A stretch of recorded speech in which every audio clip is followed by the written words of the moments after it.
In the future, if there are any historians left, will they refer to this moment as the time that World War III began?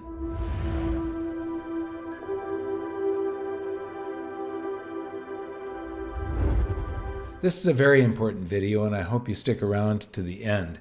But first, I want to introduce you. This is my new video studio, and I apologize that the walls are just primer. You're going to see it evolve over the coming weeks. So let's get right into this story. May 30th. Holy fiat currency? This is what they're distracting you from with the Trump verdict. The president just gave permission to Ukraine to use U.S. weapons inside of Russia. This is World War III level stuff right here. May 31st, Jan Newhouse. Here we go. 24 Dutch F-16s delivered to Ukraine are allowed to attack targets in Russia without approval of the United States. May 31st, and from the Kremlin, NATO weapons to be hit in any country from where Russia may be attacked.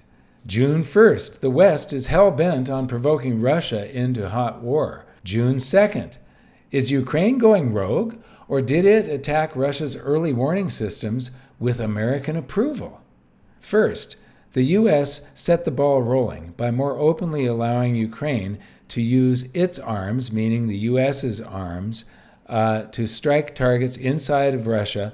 Then, Poland said that the U.S. will hit all of Russia's forces in the Special Operations Zone if Moscow uses nukes. And finally, President Putin signaled that he expects NATO to majorly escalate the conflict by sometime this summer. All this is bad enough, but it's made even worse by what the Ukraine just did.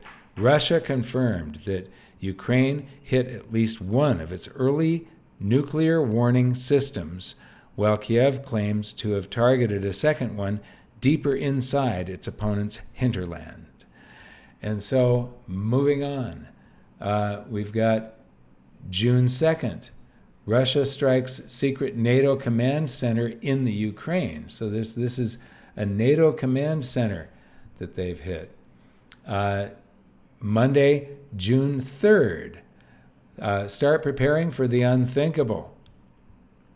Ukraine has opened a path which could lead to a nuclear confrontation. These strikes to the Russian early warning system can serve only two aims. One, the Ukraine leadership is desperately trying to fully commit NATO to the war in Ukraine, or two, and this is speculation here. Two, the strikes are preparation for nuclear strikes to Russia by the U.S. Now, needless to say, the latter one is extremely speculative. So, but these are the two potential motives. What other motives are there for starting to take out Russia's early nuclear warning system? There are no, they're either trying to drag NATO into the war, or they're making preparations for being able to go nuclear. That's basically it. June 4th, Netherlands joins Denmark in saying Ukraine can use F-16s to strike inside Russia. Now, what's really dangerous about this is the way Russia will perceive this, because the F-16s are capable of carrying tactical nuclear weapons, and the Ukraine has been taking out their early warning system. This is getting to look really bad. June 5th, report details U.S. troop land corridors in event of European ground war with Russia. And so they're planning these land corridors which can be used to rush some 300,000 troops, mostly American soldiers, to frontline positions in order to defend against Russian invasion. June 5th, Putin. We could supply long-range missiles to enemies of the West in retaliation, because now Ukraine is using U.S. weapons to attack Russia. This is getting bad. Moscow could take asymmetrical steppes elsewhere in the world? Why don't we have the right to supply weapons of the same type to some regions of the world where they can be used to launch strikes on sensitive facilities of the countries that do it to Russia? June 5th, Kremlin declares United States an enemy.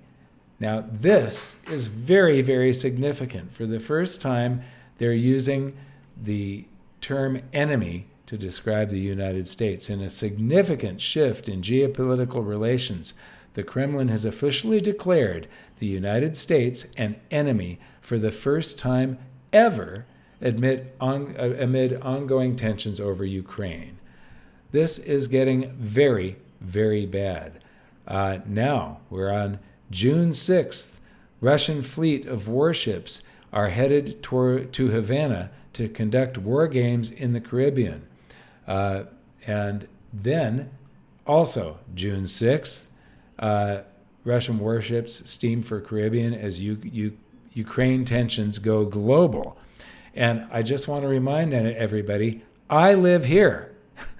They're going here. So then they're coming up here. So this is hitting very close to home. But long-range bombers will rendezvous with the ships. This is getting just out of control.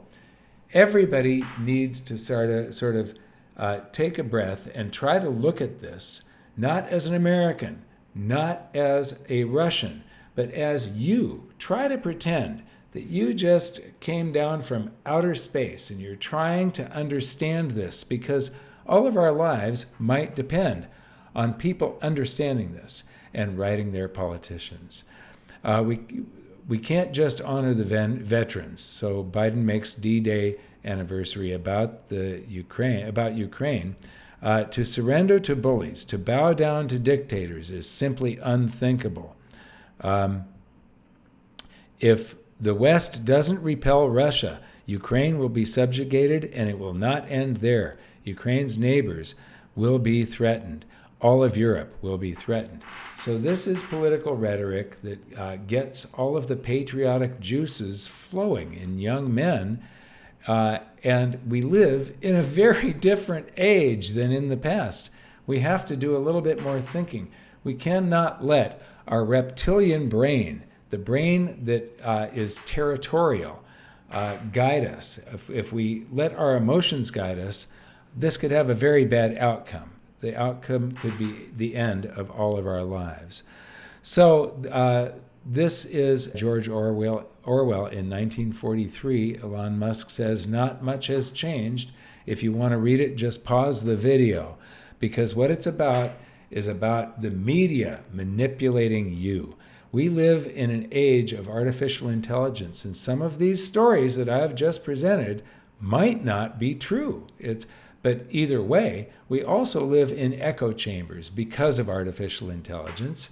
And we're seeing the news that it wants us to see based on what it thinks will get the most reaction from us.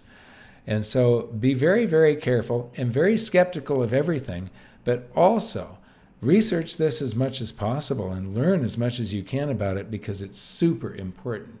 What's the weirdest thing about American culture? Every 20 years or so, they declassify a file that says, you're right, we did it. What are you going to do about it? Well, what this is all about is NATO expansion. And back in 2015, I made a presentation on this, and the video is still available, and it's the map that shows why Russia feels surrounded. And I made this presentation because there was a video that scared me. It was a press conference that Vladimir Putin put on in 2015, and it was very, very important. And he was issuing a warning for the world. And this was about what is happening right now. He was issuing this back in 2015, and it didn't make the American mainstream media. None of them reported on this. It was very, very shameful.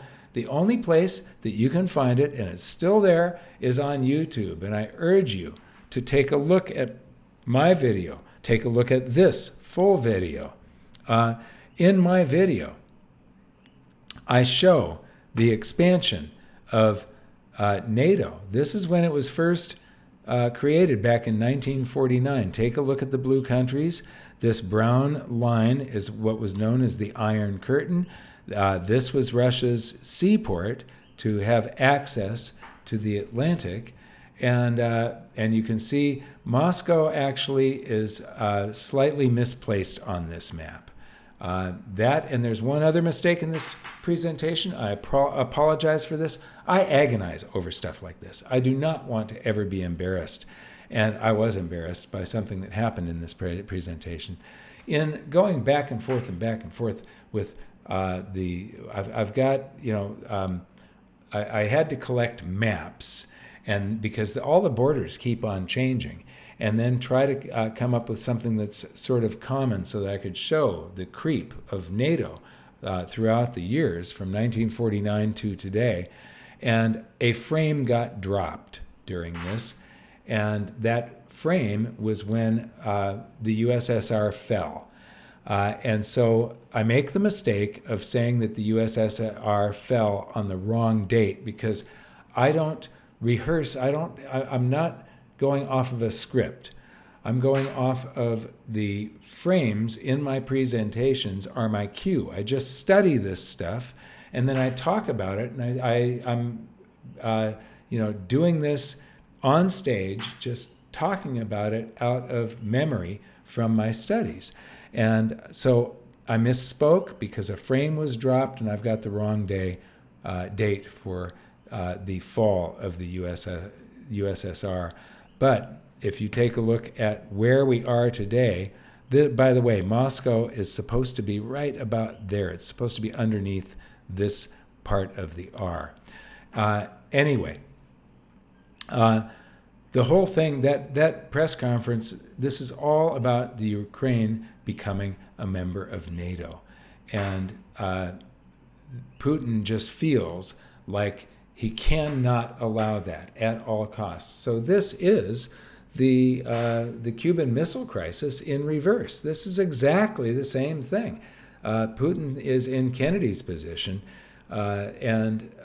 so he is not a good guy.